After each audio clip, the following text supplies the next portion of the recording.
আসসালামু আলাইকুম, welcome to Afrin creation. সারাদিন ঝুম বৃষ্টি বৃষ্টি বলে কথা। তো অপেক্ষা করছিলাম কবে একটু ওয়েদারটা এত গরম থেকে হালকা হবে, সেদিন নিহারি খাবো। তার জন্য কোরবানির নেহারি রান্না করা হয়েছে। আর এই যে বাইরে বৃষ্টি, এখন রাজশাহীতে অনেক বৃষ্টি, একদমই বৃষ্টি ছিল না, খুবই সমস্যা হচ্ছিল সবার। আল্লাহর রহমত হয়েছে এবং অনেক বৃষ্টি হচ্ছে। আর আমার মেয়ে তো বেলকনি থেকে সরেই না, ও সারাক্ষণ শুধু বেলকনিতে থাকছে আর বৃষ্টিতে হাত পেয়ে যাচ্ছে। আর ওর বাবা ওকে আর আমার ছেলেটাকে নিয়ে শুধু ছাদে যাচ্ছে। একটু পরপর ভয়ও লাগছে, যেহেতু ওয়েদারটা খারাপ, আবার হচ্ছে জ্বর সর্দি না হয়। তো ওকে বলছিলাম যে মামনি তুমি বেলকনিতেই খেলো। তো ও বেলকনিতেই খেলছিল। আর ওর বৃষ্টি খুবই ভালো লাগে, আমার মেয়ে বৃষ্টি খুবই পছন্দ করে, বৃষ্টি আসলে ও খুব আনন্দ পায়।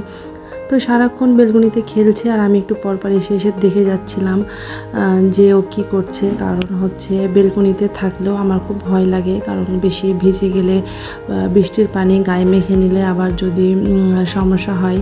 তো একটু পরপর দেখছিলাম আর ওকে এসে বলছিলাম যে মামনি ভিজো না, ঠান্ডা লেগে যাবে, এ কথা বলছিলাম। তো বলছিলাম আর ওকে একটু পরপর যে আমি কাজও করছিলাম। তো ও খেলছে, খেলুক, আর আমি টুকি মেরে মেরে দেখছিলাম আর কি। তো ও নাচছে, খেলছে, গান করছে, খুব ভালো লাগছিল। আসলে সময়টাই খুব সুন্দর, এই বয়সটা অনেক সুন্দর। তো এই তো সব কাজ সেরে আমি এখন দুপুরে খেতে বসে গেছি এবং সবার খাওয়া শেষ বাসার। আমি সবার পরে খাচ্ছি। এখন প্রায় 3:30 বাজে। তো আমি হচ্ছে অন্য কিছু খাবো না, আমি শুধু নেহেরিই খাবো। মাছ রান্না হয়েছিল, আব্বু মাছ খেয়েছে। আর হচ্ছে আমাকে নেহেরিটা গরম ভাত দিয়ে বেশি ভালো লাগে। অনেকে রুটি বা পরোটা দিয়ে বেশি পছন্দ করে, আমার হাজব্যান্ড তো রুটি দিয়ে খুব বেশি পছন্দ করে। তো ওকে বললাম যে রাতে রুটি করে দিব, তো ও হচ্ছে খেয়ে নিয়েছে। আর খেয়ে দিয়ে আমি একটু রেস্ট নিচ্ছিলাম, যেহেতু সারাদিনই বৃষ্টি। তারপরে আম্মু আম কেটেছে, তো সবাই ভালো ভালো পিসগুলো খেয়ে নিয়েছে আমের। এখন শুধু আমের ভিতরের যে আঠি সেটাই ছিল। তো আমি বলছিলাম যে দাও আমি একটু মুড়ি দিয়ে মেখে খাই। আসলে মুড়ি দিয়ে আম মেখে খেতেও টেস্ট হয় অনেক। আম আমি রুটি, দুধ, চিনি দিয়েও খাই, আবার হচ্ছে এইভাবে মুড়ি দিয়েও খাই, খুব টেস্ট হয়। তো ওরা খেলা করছিল, যেহেতু এখন সন্ধ্যাবেলা, ওদের দুজনের খেলার সময়। আর বৃষ্টির জন্য আমার মেয়ের মিস পড়াতে আসেনি, বৃষ্টির জন্য আসতে পারেনি।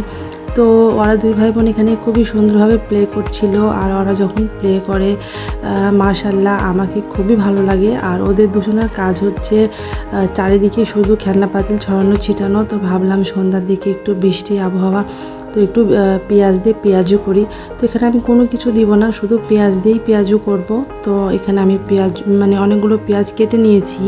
কেটে নেওয়ার পর এখানে শুধু ময়দা আর নামমাত্র কাঁচামরিচ দিয়েছি, যেহেতু বাচ্চারা খাবে, মুখে কাঁচামরিচ পড়লে বাচ্চাদের ঝাল লাগবে আর কি।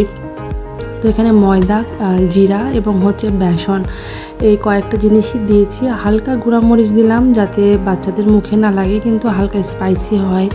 আর লবণটা অ্যাড করলাম। আর এখানে আমি শুধু পরে একটু হলুদ অ্যাড করব কালারের জন্য। হলুদ হচ্ছে আপনারা ইচ্ছা করলে হলুদ নাও অ্যাড করতে পারেন। তো আমি একটু কালারের জন্য হলুদটা অ্যাড করলাম। আর এটা যত ভালোভাবে হাত দিয়ে মাখবেন তত পেঁয়াজ থেকে পানি বের হবে, এখানে এক্সট্রা কোনো পানি দিতে হয় না। তো এই তো এইভাবে পেঁয়াজটা আমি মেখে নিলাম এবং খুব সুন্দর আঠালো হয়েছিল। তো আমি পেঁয়াজগুলো পেঁয়াজিগুলো খুব হালকা আঁচে ভেজে নিলাম, বেশি আঁচ দিলে পেঁয়াজিগুলো পুড়ে যাবে, খেতে একদমই ভালো লাগবে না। তো এই তো আমি আস্তে আস্তে করে ভেজে নিচ্ছিলাম। আর সন্ধ্যার দিকে সবাই অপেক্ষা করছিল একটু ভাজা পোড়া খাবে। আর আমার হাজব্যান্ড তো ভাজা পোড়া খেতে খুব বেশি পছন্দ করে। তো এই তো সবার জন্য বানিয়ে নিলাম। আপনারাও বাসাতে ট্রাই করতে পারেন, এই জিনিস পেঁয়াজিটা খুব টেস্টি হয়। সবাই ভালো থাকবেন, সুস্থ থাকবেন, আল্লাহ হাফেজ।